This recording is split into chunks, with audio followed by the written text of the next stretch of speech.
of the death of Francis Ledwidge. I can hardly believe that I'm saying this. For so many years, myself and Michael have wondered about this day.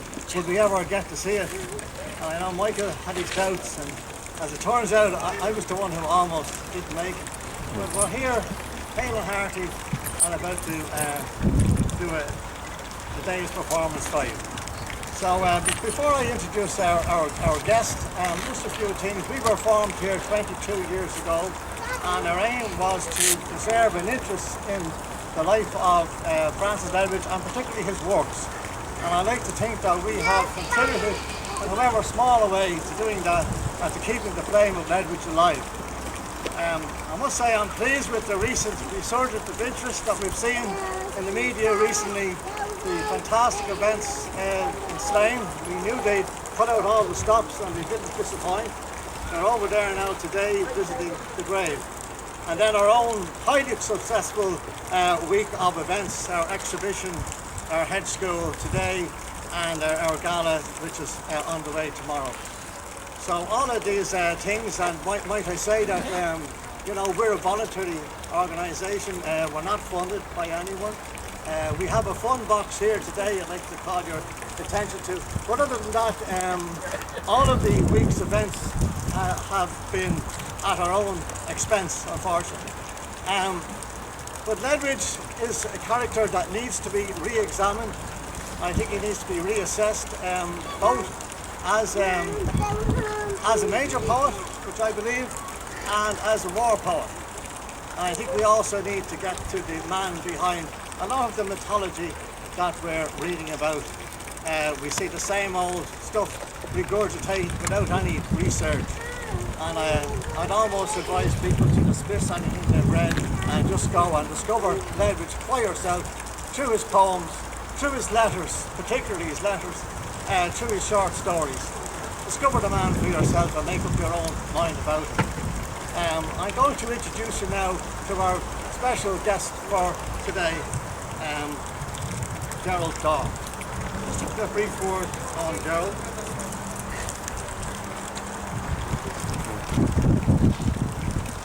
The wind allowed. Gerald was born in Belfast, Northern Ireland, and grew up with his mother, sister and grandmother. He attended Orangefield High School in East Belfast. He was also involved in the Lyric Youth Theatre in Belfast. Around this time he started to write poems, and after a brief period living in London, he returned to the north of Ireland where he received a BA from the National University of Ulster in 1970. Gerald has worked briefly as a librarian at the Fine Arts Department in the Central Library in Belfast before being awarded a major state award for postgraduate research from the Department of Education in Northern Ireland. He subsequently attended University College Dawe and wrote his graduate thesis on the 19th century Tyrone novelist William Carter. His first poetry collection, Sheltering Places, was published in 1978, winning for him a bursary for poetry from the Arts Council of Ireland in 1980. In 2004, Gerald was appointed a Fellow of Trinity College Dublin and has also held visiting professorships at Boston College and Villanova University in the United States. His recent poetry collections include The Morning Train in 1999, Lake Geneva in 2003, Points Rest in 2008. Gerald is the inaugural director of the Oscar Wilde Centre for Irish Writing, a professor of English at the School of English at Trinity College Dublin. So please welcome Gerald Dawe.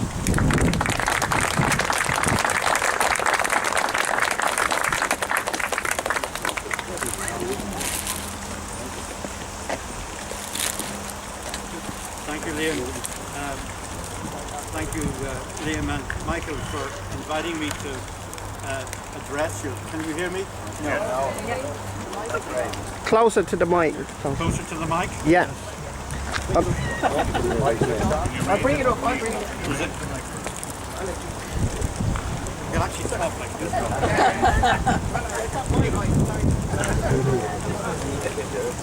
Okay. This is a very special year in the commemoration of the life and writing of Francis Ledwidge. Any better? It's like being on the radio. I have to keep on repeating. This is a very special year in the commemoration of the life and writing of Francis Ledwidge. the Irish poet who died so tragically young in World War I on July the 31st, 1917. First and foremost, because it marks the 100th anniversary of his death, but also because it comes so close after the 100th anniversary of Easter 1916, an event which had such an impact on the poet. In this decade of centenaries, one commemoration follows rapidly on the next. Yet, sometimes the realities of what men and women experience can be lost sight of, to say nothing about what and how they themselves recorded their own individual lives as these actually happened in their here and now. The past needs to be respected for what it was. This truth is reinforced when one thinks of the final year and a half of Francis Ledwidge's life. Having survived the first terrible experiences of war, and after his recovery from illness as a result of the war, Ledwidge returned to Ireland in 1916. He passed through at Dublin, still in a state of shock over the Rising. This is the Dublin of Sean O'Casey's great political drama, and one can imagine Ledwidge's life from this time on in increasingly dramatic terms. His political, emotional and imaginative sympathies, as we know, were under intense and contradictory pressure. Ledwidge, imagine it, Ledwidge may well have felt that he was actually back at the front, going by contemporary photographs we have of downtown Dublin in rubble. Notwithstanding his shock and upset at what had happened and was happening, according to Ledwidge's first biographer, Alice Curtain, he returned home to Slane, where, she says, quote, he dropped into the Cunningham arms at night, but his friends found him changed. Most surprisingly of these changes was the fact that Ledwidge did not seek out Lizzie Healy, often referred to as the second girl in his life. Lizzie was, in Liam O'Mara's words, a young woman who had much in common with Ledwidge. They shared a love of music and literature, and she was the woman he was most likely to marry had the war not continued as long as it did. It was, in Liam reminds us, her letters and photographs that gave Ledwidge solace for the duration of his training at Richmond Barracks. This all goes to point up the peculiarly contemporary relevance of Francis Ledwidge as both a man and as a poet. For he possessed what Seamus Heaney has described as an agonised consciousness, whose displaced hankering reveals a tender-mindedness and an ethically unsparing attitude to the self. Ledwidge's presence, what he means, is also as a man of distinctive places, such as Slane and Navan, particular townlands, and the stunning landscapes of his home. The barracks, such as Richmond and Ebrington and Derry, of the avenues, shop names, and then farther afield to the scenes in England, such as Basingstoke, and the theatres of war he experienced in Serbia, Belgium, and France. Here's a man individualized by his consistently close relationship with people, his mother, the family circle, his friends, his girlfriends. There's a definition and rootedness about the man, and yet a desire, courage, and ambition to see the world and to achieve things. There's nothing insular about Francis Ledwidge. He took Europe as his provenance while believing passionately in Irish independence. The life story as we have it to date is a representative life, not just of a time, but also of a people. To understand Ledwidge is to understand the complex reality of our country, not the political exigencies of any one particular political position or set of cultural stereotypes.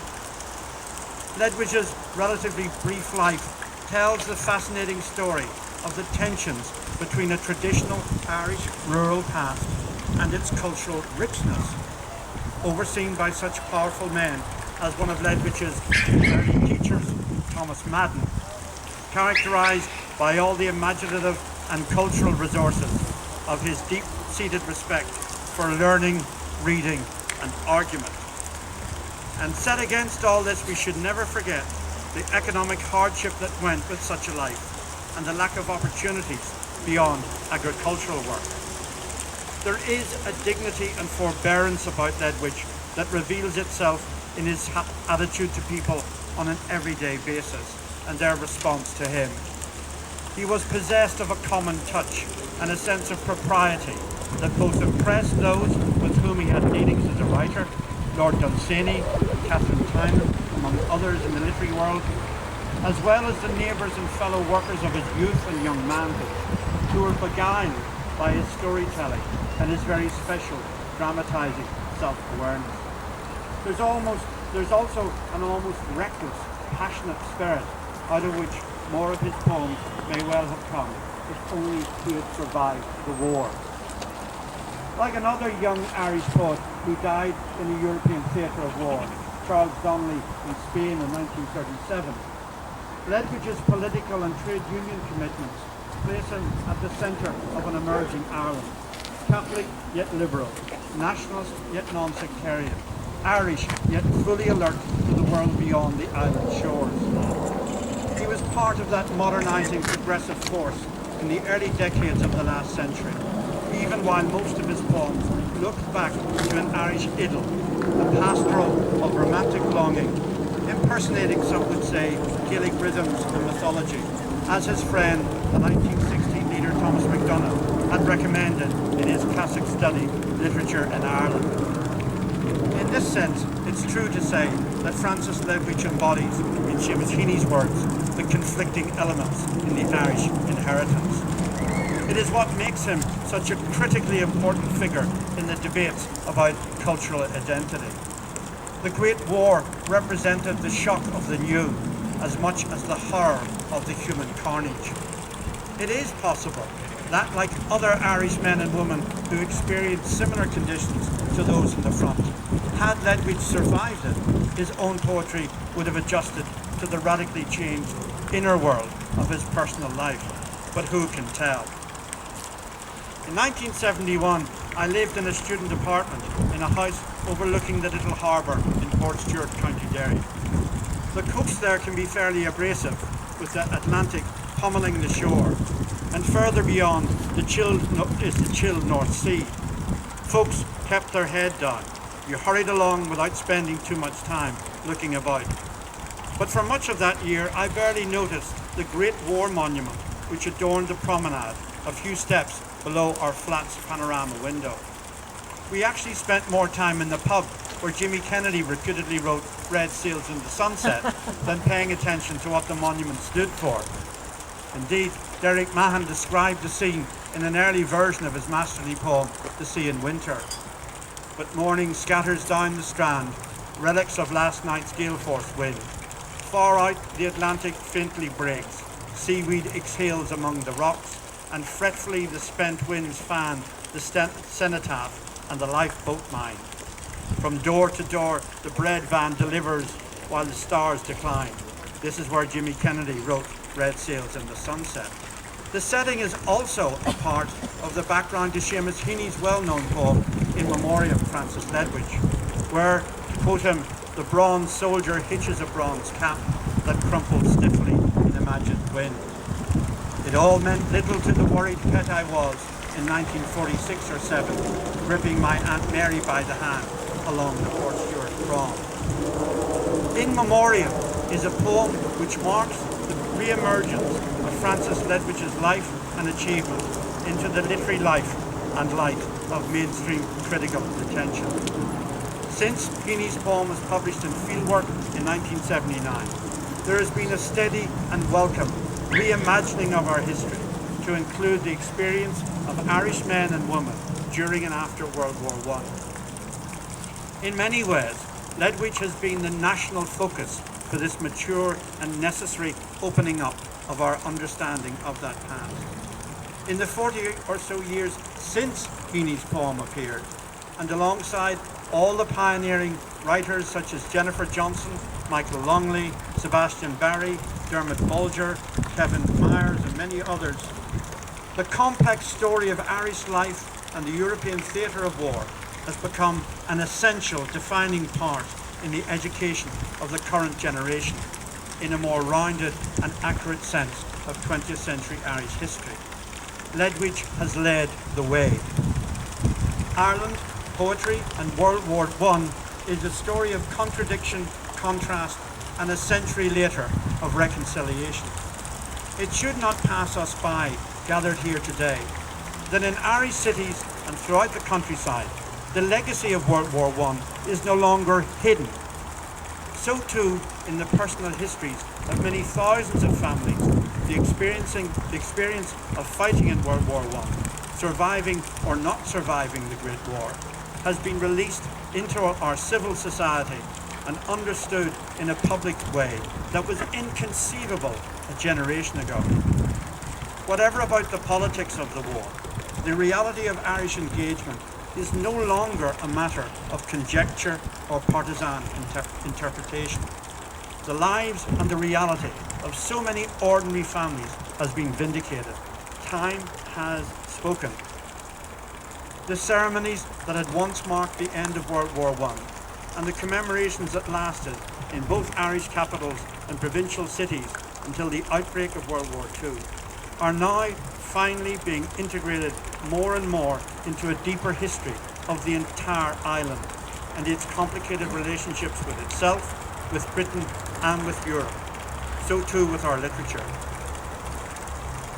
Unlike their more famous English soldier poet contemporaries, such as Wilfred Owen, Siegfried Sassoon, Isaac Rosenberg, David Jones, the Irish poets who fought seem to have preferred not to depict the gruesome realities of war in any detail.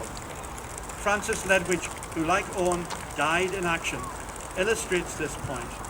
For even though he took part in some of the bloodiest battles of World War I, such as the disaster at Gallipoli, and would have witnessed some horrible sights, his poetry generally circumvents such realities and brings his reader back to a respectful nature, as in his poem A Soldier's Grave, the second of which stanzas reads, "And where the earth was soft for flowers, we made a grave for him that he might better rest.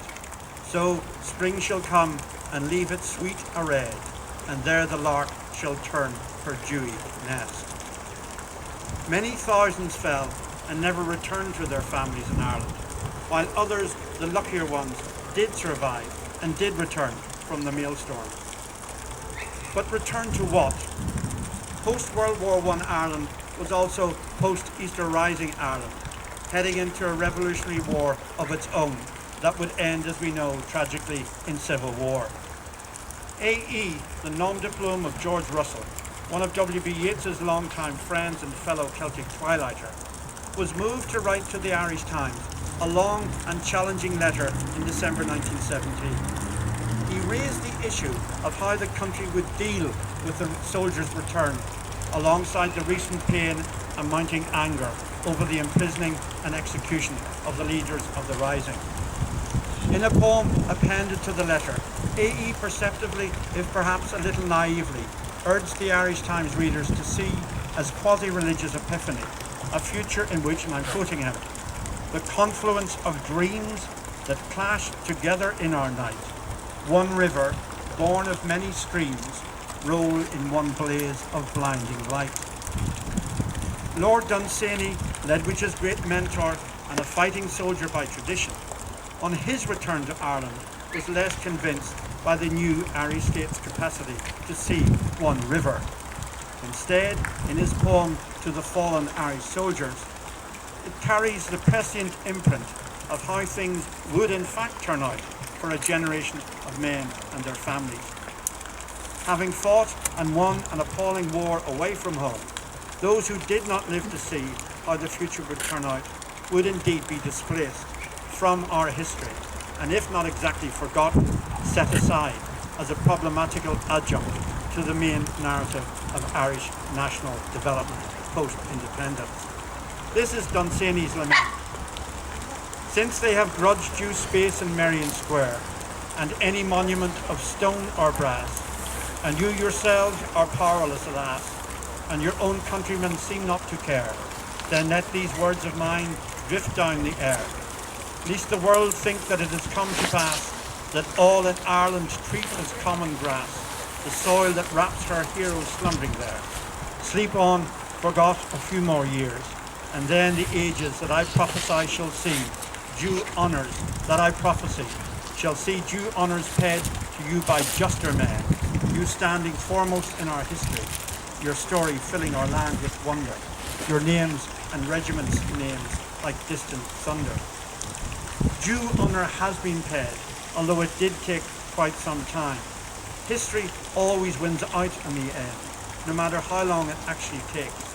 It is as if the emotional truth is a pressure that eventually blows the lid on what has been, for political reasons, repressed or marginalised. Now, as we commemorate the 100th anniversary of the death at the front of Francis Ledwidge, the poet, it strikes me that more than the justifiable pride in his achievement, his bravery as much as his significant literary endeavours, we need to mark his legacy as well. There needs to be a substantial and scholarly investment built upon the solid foundations of the Ledwidge family's continuing engagement over these many years. The long-standing commitment of the Inchicore Ledwidge Society, the Ledwidge Museum of Slane, and other individual contributions from so many dedicated readers throughout the country. An initiative which will bring together the various archival elements of Ledwidge's personal legacy, his manuscripts, memorabilia, the notebooks, the correspondence that Liam mentioned, and such like, scattered in Ireland and the UK and the States. And we need to create, again based upon the researches of those gathered here and elsewhere, a full and comprehensive critical study, produced perhaps by a young scholar who can, with the necessary digital skills and academic value, secure for future generations the life, times and achievement of this most central of Irish poets, Francis Ledwidge. Thank you.